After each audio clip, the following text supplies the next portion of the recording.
정책 결정권자들 중 여성의 비중이 절반만 되었더라면 이렇게 쉽게 시계바늘을 되돌리는 결정을 할 수 있었을까 하는 참담한 마음이 듭니다. 오늘 검정색 옷을 입었습니다. 오늘 낙태죄 폐지를 요구하는 여성들이 11시에 청와대 앞에서 기자회견을 엽니다.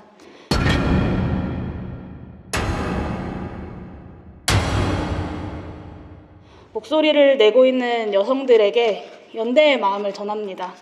저도 함께 검정색 옷을 입고 이곳 국회에서 낙태죄 입법 예고 철회 촉구 기자회견을 시작하도록 하겠습니다. 네, 안녕하세요. 기본소득당 용혜인 의원입니다. 인공임신 중지는 의료행위에 대한 문제이자 여성의 성과 재생산의 권리가 되어야 합니다.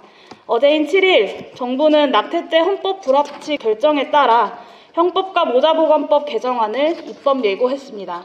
임신 14주까지는 여성의 의사에 따라 인공임신 중지를 할 수 있으나 14주에서 24주까지는 예외적 상황에서만 가능하고 24주부터는 인공임신 중지가 아예 불가능하도록 못을 박는 법안입니다. 신념에 따른 의료인의 진료 거부권과 사회경제적 사유에 의한 인공임신 중지 시 상담과 24시간의 수기 과정 의무화도 법안에 포함되어 있습니다.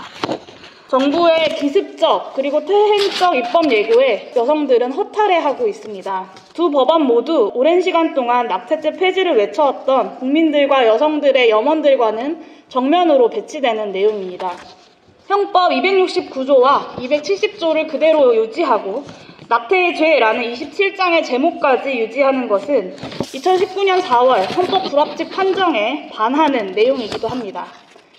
임신 전 영역에서 인공임신 중지를 보장하는 법이 아니라 주수별로 상이한 기준을 두고 예외의 경우를 상정하는 것은 결국 인공임신 중지를 결정할 수 있는 권한을 가진 사람이 국민이 아닌 정부라는 것, 그리고 여전히 낙태는 처벌받아야 할 죄라는 것을 주장하는 것과 마찬가지입니다. 임신, 육아, 출산은 여성 스스로가 온전히 판단하고 결정할 문제입니다. 이때 정부가 해야 할 역할은 처벌의 영역 속에 여성의 삶을 가두는 것이 아니라 한 국민이 어떠한 결정을 내리더라도 행복한 삶을 영위할 수 있도록 돕는 것입니다.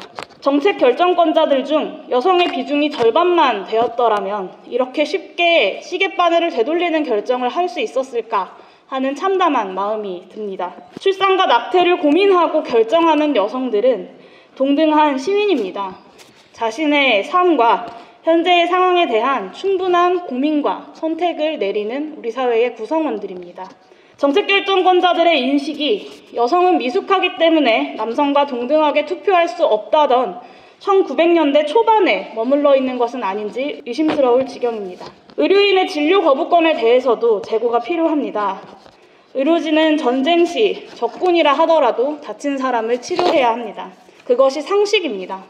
인종, 종교, 국적, 정당, 정파, 사회적 지위, 여하를 초월하여 환자에 대한 의무를 지킨다는 것이 의사의 약속입니다. 우리나라의 법에서도 어떠한 의료적 행위에 대해서도 의사의 진료 거부권이나 수기의 시간을 명시하고 있지 않습니다. 인공임신 중지는 도덕의 영역과 신념의 영역에 있는 예외적인 일이 아닙니다. 이것은 의료적 행위입니다. 인공임신 중지가 허용되어 있는 이탈리아에서는 의사의 70% 이상이 종교적인 이유로 인공임신 중지 수술을 거부한다고 합니다. 여성들은 안전하지 않은 의료 서비스를 받아야 하거나 인공임신 중지 수술을 받기 위한 낙태 여행을 떠나야 했습니다.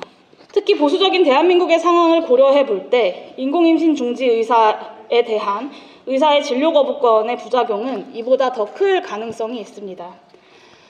다시 한번 정부에 촉구합니다. 정부는 입법 예고한 형법 개정안과 모자보건법 개정안을 철회하십시오. 여성을 처벌하겠다는 이 입법 개정안을 철회하십시오. 국회와 정부가 함께 만들어야 하는 법안은 국민을 죄인으로 만드는 법안이 아니라 안전한 인공임신 중지가 가능한 내용을 담은 법안입니다. 여당인 더불어민주당과 제1야당인 국민의힘도 이 외침에 동참해 주시기를 호소합니다. 함께 여성의 삶을 존중하는 법안을 만들기 위해 힘써 주십시오. 낙태죄는 온전히 그리고 전부 폐지되어야 합니다. 저도 한 명의 국회의원으로서 낙태죄가 폐지되고 완전하고 안전한 인공임신 중지가 보장될 수 있도록 힘쓰겠습니다. 인공임신 중지에 대한 교육이 포함된 포괄적 성교육, 인공임신 중지에 대해서도 건강보험과 유산휴가의 도입, 여성의 성과 재생산 권리를 보장하는 방식으로 건강가족 기본법을 포함한 법의 개정 등 남은 과정을 이어가겠습니다. 고맙습니다.